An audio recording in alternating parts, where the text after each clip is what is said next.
একটা জিনিস পুষলে বিক্রি করে দিলে কষ্ট লাগে। গরুটার নাম না লালি, বুঝলা? ওকে যদি ছাড়ে যাও লালি করে ডাকবা চলে আসবে না।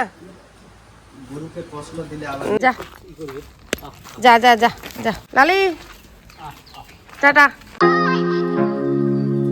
Hello friends, good morning. তো আজ ফাইনালি সেই দিনটা চলে এসছে যে আজকে আমাদের লালি চলে যাবে। তো এখন বাজে সকাল 6:30 আর কিন্তু লালিকে নিতে লোক চলে এসছে, তাই ফটাফট উঠে গেছি। আরো সকালে আসার কথা ছিল কিন্তু ওদের আসতে একটু দেরি হয়ে গেছে, তো ভাবছি যাওয়ার আগে একটু খেতে দিয়ে দিই। তো এখন খড় খাচ্ছে, শ্বশুর মশাই দিয়েছে, তো ভাবছি ওকে একটু দানা জলও দিয়ে দেবো, যাওয়ার আগে একটু খাওয়া দাওয়া করে নিক। তো ওকে একটু দানা জল দিয়ে দিচ্ছি। আর এদিকে কিন্তু বারবার সুন্দরী আমার দিকে তাকাচ্ছে, কি ব্যাপার, ওর মাকে দিচ্ছি ওকে দিচ্ছি না কেন। মনটা একটু খারাপই লাগছে, বিশেষ করে সুন্দরীর জন্য, কারণ ও একা একা রয়ে যাবে। তো তাও যাই হোক, শান্তি আছে বলে হয়তো ওর অতটা খারাপ লাগবে না, কিন্তু শুধু যদি সুন্দরীকে রেখে দিতাম তাহলে হয়তো ও খুবই চিল্লাচিল্লি করতো। এদিকে খাচ্ছে ওর মা, ওর আর শুধু ও একবার ওর মার দিকে তাকাচ্ছে, একবার আমার দিকে তাকাচ্ছে, একবার ওর মার দিকে তাকাচ্ছে, একবার আমার দিকে তাকাচ্ছে। এদিকে বাইরে লোকগুলো বসে আছে, আর ওদিকে ফটাফট খাইয়ে দিয়ে গোয়ালঘরটা পরিষ্কার করে দেবো, তারপরে ও কিন্তু রওনা দেবে।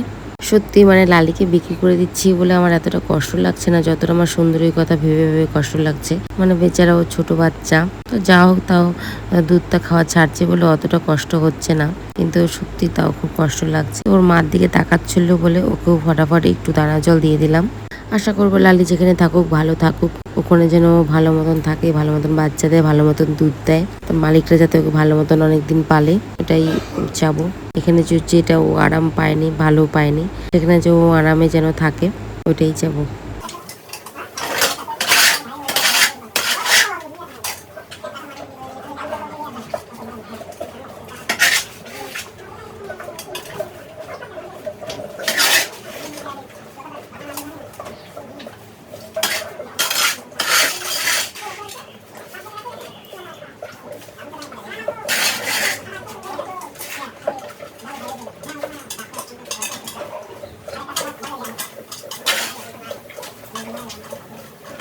তো লালি খাওয়া হয়ে গেছে আর গোয়ালঘরটা হালকা করে পরিষ্কার করে দিচ্ছি। এখন দেখো লালিকে কিন্তু খুলছে নিয়ে যাবে বলে, তো বাচ্চাটাও বাইরেতে যাবে।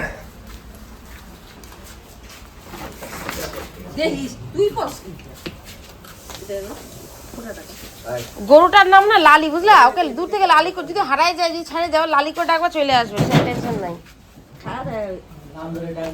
হ্যাঁ হ্যাঁ, ওকে লালি করে ডাকি, সাড়া দেয়, ডাকবে আবার। তো তুমি লালি করে ডাকো, ও ডাকবে।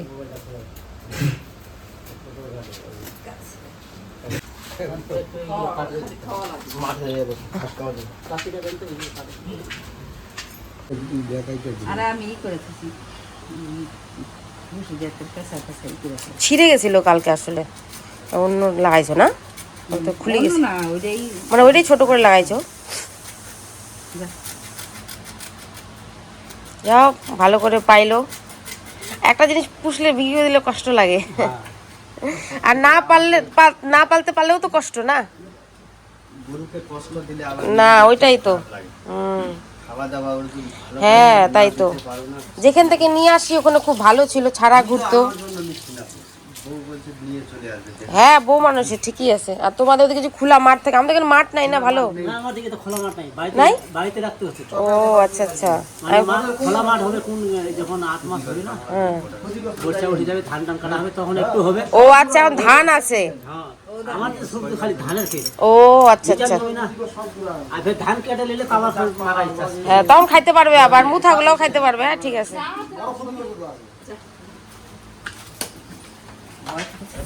ভালো আছে তো, লোক লোক করে চলে যাবে।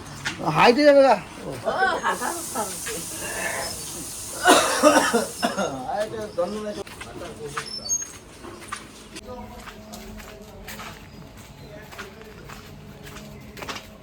ও তুমি একাই নিয়ে যাবা? ঠিক আছে, যাও, ভালো করে যাও। লালি টাটা, যা যা যা, এপদে যা, এদিকে যায় না না, ও যা যা যা যা যা যা। এখন তো অবশ্যই যাই কি না দেখো।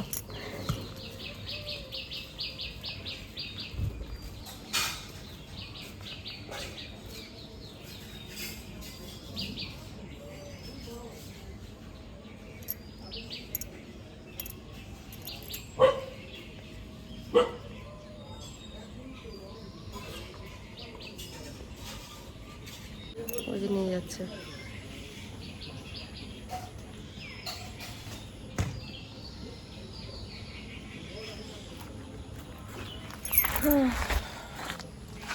চলে গেল লালি, এখন ফোন যে কি করে। তো দেখো লালিকে নিয়ে যাওয়ার পরে কিন্তু সুন্দরী অনেকক্ষণ একটু চিল্লাচিল্লি করলো, তারপরে একা একাই মাঠে চলে গেল। ও ভাবলো হয়তো রোজকার মতন মাও মাঠেই গেছে, পরে হয়তো চলে আসবে, কিন্তু ও বুঝতে পারছে না যে ওর মা কিন্তু ওর কাছে আর আসবে না। তো জিনিসটা গরু বাছুরের কাছে কতটা কষ্টের না, আমরা মানুষরা এগুলো ভাবতে গেলেও কতটা কষ্ট পাই।